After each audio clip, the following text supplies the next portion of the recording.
Denuclearisation को लेकर America की रशिया और चाइना के साथ बातचीत और फिर समझौता होना बहुत मुमकिन है। प्रेसिडेंट डोनाल्ड ट्रंप ने यह बात पिछले दिनों वर्ल्ड इकोनॉमिक फोरम में कही। Tremendous amounts of money are being spent on nuclear, and the destructive capability is something that we don't even want to talk about today because you don't want to hear it. It's too depressing. Cold war के दौरान school के बच्चों की एक generation ने इसके बारे में सुना था। उन्हें सिखाया जाता था कि अचानक हुए एटॉमिक अटैक से कैसे बचें।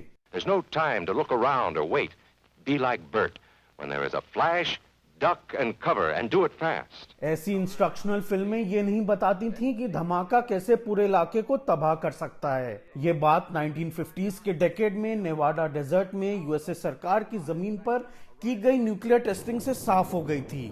House number 1 as the blast hits it. On News Knob, civil defense observers witness effects of the blast and the tremendous glare of the fireball. 1945 से जब अमेरिका ने सेकेंड वर्ल्ड वॉर को खत्म करने के लिए जापान पर 2 एटॉमिक बॉम्ब्स गिराए थे, तब यह साफ हो गया था कि न्यूक्लियर अटैक में शुरू में बच जाने वालों को भी रेडिएशन कैसे जलाती है और बीमार करती है।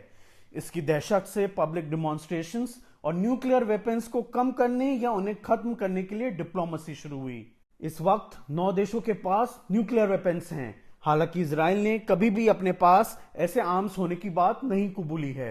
यूएसए और रशिया के पास 5000 से ज्यादा न्यूक्लियर वेपन्स हैं, यानी दुनिया के टोटल वेपन्स का 90%।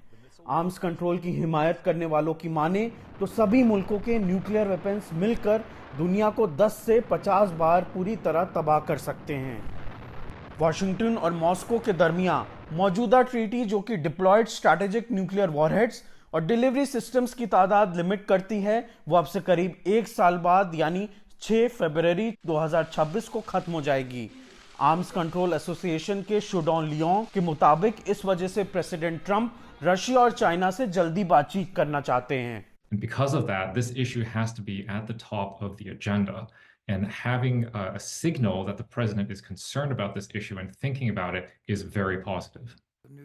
यूएस इंस्टीट्यूट ऑफ पीस में bulletins of the atomic scientist ने अपने डूम्सडे क्लॉक की सुइयों को खिसकाकर मिडनाइट के 1 सेकंड और करीब ला दिया, जिसका मकसद वेपन्स ऑफ मास डिस्ट्रक्शन और बाकी एग्जिस्टेंशियल थ्रेट्स के खतरे को सामने लाना था।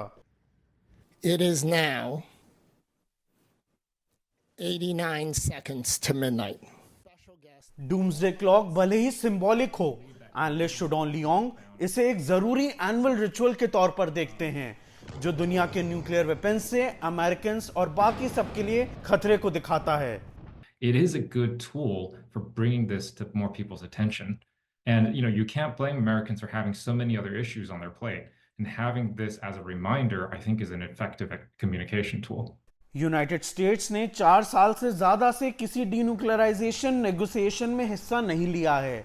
जब स्वीडन में पिछले ट्रंप एडमिनिस्ट्रेशन और नॉर्थ कोरियन ऑफिशियल्स के बीच नेगोशिएशन हुआ था, तब कोई अग्रीमेंट नहीं हो पाया था।